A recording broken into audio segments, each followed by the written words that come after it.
Hello and welcome to CFO.tools tutorial for our loan market interest rate analysis tool.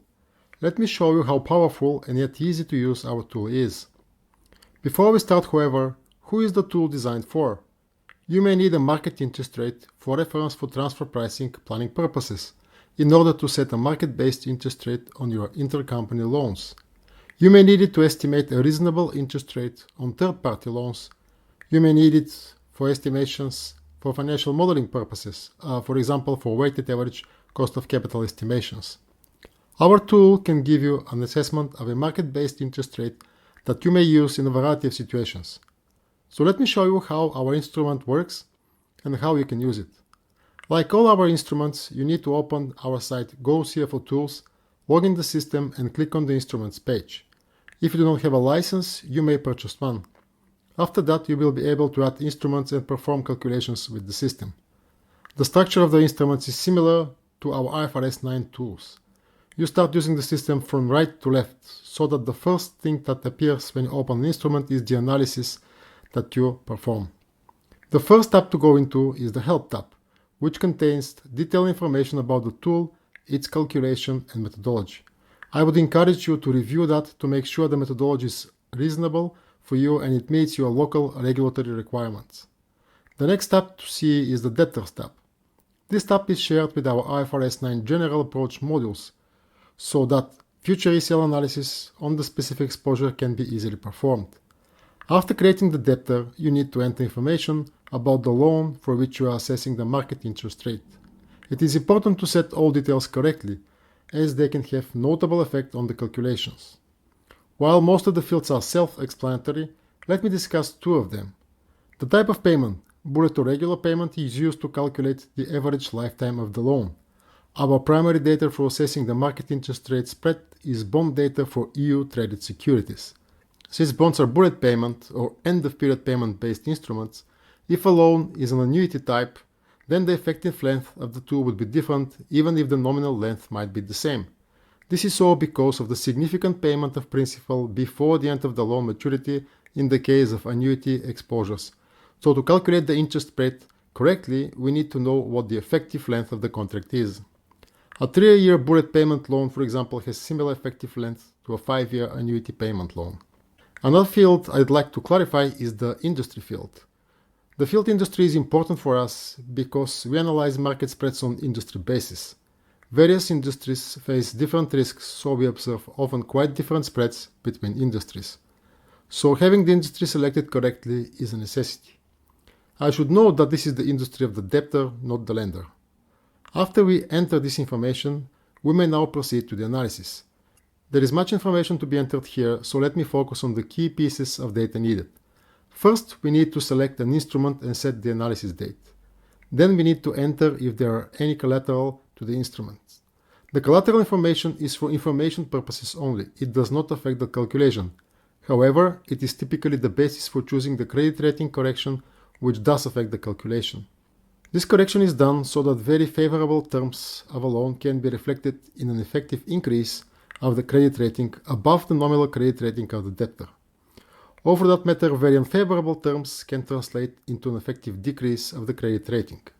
For example, if the loan is 130% secured, it could be argued that the rating of the instrument should be higher than the nominal credit rating of the debtor. And in our view, for example, a 2-notch increase is a reasonable approach in this case. You may have the opposite situation as well, a junior subordinated debt with no collateral. In this case, you may consider decreasing the credit rating accordingly.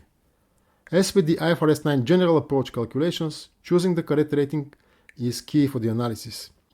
You may use official credit ratings if the debtor has one, or calculate one using various methodologies. In any case, for the purposes of our analysis, we would vary the credit rating with 1 notch above and below the selected rating to form a market-based interest rate interval. The next settings are quite important for the calculation, so let me explain how they are designed to work.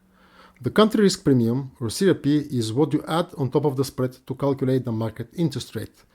Each interest rate calculation is comprised of various specific factors that include risk-free rate, additional country risk, possibly inflation differential. On top of that, there are factors that are designed to reflect the specific situation of the debtor. They include liquidity premium and size premium. Typically, larger companies may find it easier to finance their operations, and this may be reflected in their interest rate costs. The liquidity premium reflects the potential need for additional reward for holding debt which has low liquidity. Our main source of spread data is the bond market, which is by definition very liquid. It is relatively easy to sell and buy bonds. However, it may not be easy to sell an intercompany loan, so additional premium may be required. There are many studies that try to analyze what the premium would be. The results range from just a few basis points to over 200 basis points in some studies for high-risk loans with very low credit ratings. In any case, you may add such a premium to your calculations if you feel it is relevant for your analysis. For example, you have a low credit rating and longer-term exposure, or in other relevant cases. The variable to fixed premium is designed to reflect the fact that the system would give you a fixed interest rate calculation, as bonds are typically fixed income securities. The loan you give, however, may be a variable rate loan. While for shorter periods, up to a year, there may not necessarily be a need for a correction on the fixed to variable interest rate, for longer periods it is possible that an appropriate correction is needed. The price of variable to fixed interest rate swaps can be used as a reference for that. Now let's come to the perhaps most complex concept in our analysis, which is the CRP calculation. This premium is the underlying interest rate for the specific economy in which the company functions, on top of which other company-specific premiums and market spreads are added. We have three options here. In the first case, we assume that risk-free rate is the only CRP component. That would certainly be true for countries with AAA credit rating, where no additions to the risk-free rate are needed. Examples of such countries would be Germany, the Netherlands, Singapore, Australia, and others. The US has a AAA rating from most of the credit rating agencies, so it could be argued that it is a AAA country. In countries with less than perfect credit rating, additional premium over the risk-free rate is needed. If your exposure is for any such country, then an addition of risk premium to the risk-free rates needs to be included. This addition could be calculated from various sources. For example, the difference in government bond spreads for the specific country and Germany if the exposure is in euro. The purpose of this spread is to reflect the additional premium investors require for exposures from that country. The third option in our tool is to use risk-free rate plus country risk plus inflation differential.